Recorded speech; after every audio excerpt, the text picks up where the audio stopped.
الحمد لله وسلام على عباده الذين اصطفى اللهم صل وسلم على نبينا محمد صلی اللہ علیہ وسلم اما بعد۔ حضرات محترم، صدقہ فطر کے بارے میں چند باتیں آپ کے سامنے بیان کی جا رہی ہیں۔ آج جس طرح پہلی دو نشستوں میں دو باتیں بیان کی گئی ہیں، آج بھی انشاءاللہ تعالی صرف دو باتیں آپ کے سامنے میں بات رکھوں گا۔ سب سے پہلی بات تو یہ ہے کہ جس طرح میں نے پچھلی نشست میں نے بیان کیا تھا، اللہ تعالیٰ کی توفیق سے، کہ جو صدقہ فطر ہے یہ جب کسی کو دینا ہے تو کس طرح دینا ہے اور کس طرح کے لوگوں کو دینا ہے۔ کوئی غریب ہے یا کوئی مسکین ہے، کوئی اس طرح کا شخص ہے جو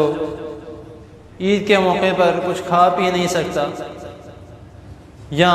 سارا سال یا سارا رمضان کا مہینہ اس نے اس طرح کی کوئی چیز نہیں کھائی، تو وہ صدقہ فطر جو اس کو ملتا ہے اس سے وہ کچھ کھا پی لے گا۔ تو اب سوال یہ اٹھتا ہے کہ اب ظاہر سی بات ہے، اگر ایک محلے میں وہ ایک شخص رہتا ہے یا ایک فیملی رہتی ہے، اب سارے محلے کو پتہ ہے کہ یہ جو فیملی ہے یہ تھوڑی غریب ہے، تو کوشش ہم نے یہ کرنی ہے کہ چلو قریب ہی ہے، ہم سارے محلے والے مل کے جتنا جس کا بنتا ہے وہ صدقہ فطر اس کو دے دیں۔ اب اگر محلے میں کچھ لوگ ایسے بھی ہیں جو ماشاءاللہ جن کو اللہ تعالیٰ نے ہیوی سٹینڈرڈ کے لوگ ہیں، ہیوی لیول کے لوگ ہیں، جن کو اللہ تعالیٰ نے بہت زیادہ رزق دیا ہے، اور کچھ ایسے بھی ہیں جو متوسط طبقے کے ہیں، لیکن اگر وہ دیتے ہیں تو ظاہر سی بات ہے جو ہیوی لیول جن کا بہترین ہے وہ دیتے ہیں ایک فی بندہ 1000 روپے یا 1500 روپیہ، تو اگر وہ گھر کے 4 افراد یا 5 افراد بھی ہیں تو اچھے خاصی رقم بن جاتی ہے، اور سارا محلہ مل کے دے تو جس کو دیا ہے اس کے پاس بھی بہت زیادہ پیسے بن جاتے ہیں، یا بہت زیادہ چیز بن جاتی ہے جو بھی اس کو مل رہا ہے۔ تو اب اس پر کیا ہے، اس پر بھی ہے کہ وہ بھی آگے صدقہ فطر دے۔ کیونکہ جو اس حدیث میں، جو بخاری کی حدیث ہے، حدیث نمبر 1503 میں، اس میں رسول اللہ صلی اللہ علیہ وسلم فرما رہے ہیں تمام مسلمانوں پر صدقہ فطر فرض ہے۔ ایک شخص تو وہ ہے جو بالکل نہیں دے سکتا، جس کے پاس اتنا استطاعت ہی نہیں ہے کہ وہ دے، وہ لے کر اپنے لیے گزارا کر لے، لیکن جس کے پاس اچھا خاصا روپیہ اکٹھا ہو گیا ہے باقی لوگوں سے مل کر، تو اس کو چاہیے وہ بھی دے دے، نہ اتنا زیادہ دے۔ جس طرح رسول اللہ صلی اللہ علیہ وسلم نے ایک کیٹیگری بتائی ہے کہ ہر چیز کا، کھجور کا، جو کا، پنیر کا، جو ہمارے اب آج کے زمانے میں اس کا ریٹ بھی کافی زیادہ ہے، تو سب سے زیادہ لو ریٹ کس کا ہے؟ گندم کا ریٹ ہے، وہ کتنا ہے؟ 200، 250، 300 روپے، اس کے حساب سے وہ دے دے، دینا اس نے بھی لازمی ہے۔ نمبر 2، اب یہ اکثر یہ بات پوچھی جاتی ہے کہ حافظ صاحب اس کے بارے میں پتہ کس طرح کیا جائے، اس کا حساب کس طرح لگایا جائے۔ میرے استاد بھی ہیں، محسن بھی ہیں، بزرگ بھی ہیں،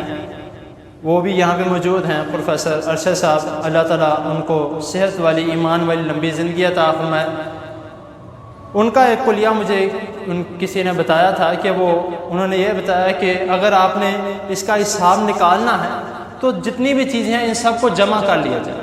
یعنی کہ 2.5 کلو کے حساب سے جو جس کا ریٹ بنتا ہے اس کو جمع کر لیا جائے، اور جمع کرنے کے بعد اس کو ڈیوائیڈ کر دیا جائے کس پر؟ 2.5 کلو پر۔ اب وہ 2.5 کلو پر ڈیوائیڈ کرنے کے بعد اس کا جو بھی ریٹ نکلے گا اس کے حساب سے آپ نے آگے جو ہر اپنی پوری فیملی کا جس کا ہے اس کو وہ دینا۔ تو ایک دفعہ دوبارہ ایک سوال پوچھا تھا میرے دوست نے کہ جو غلام ہیں، جو ہمارے گھر میں نوکر کام کرتے ہیں، ان کا کیا کرنا ہے؟ ان کا بھی ہم نہیں دینا ہے، کیونکہ وہ آپ کے پاس کام کرتے ہیں، اور ان کی آپ پر ذمہ داری، آپ کی ان پر ذمہ داری ہے کہ آپ نے ان کا بھی صدقہ فطر دینا۔ تو یہ چھوٹی سی بات ہے، بظاہر ہمیں چھوٹی لگتی ہے لیکن بات بہت بڑی ہے، تو ہمیں کوشش کرنی چاہیے ہم اس کا خیال رکھیں۔ صرف کیونکہ اگر ہم اپنا خیال رکھ رہے ہیں تو ہمارا حق بنتا ہے کہ ہم غریبوں کا بھی خیال رکھیں، جو ہم کھاتے ہیں تو ان کو بھی دینا چاہیے۔ اللہ تعالیٰ کے حضور دعا ہے اللہ تعالیٰ ہمیں صحیح دین کو سمجھنے کے، اس پر عمل کرنے کی توفیق عطا فرمائے۔ جزاک اللہ۔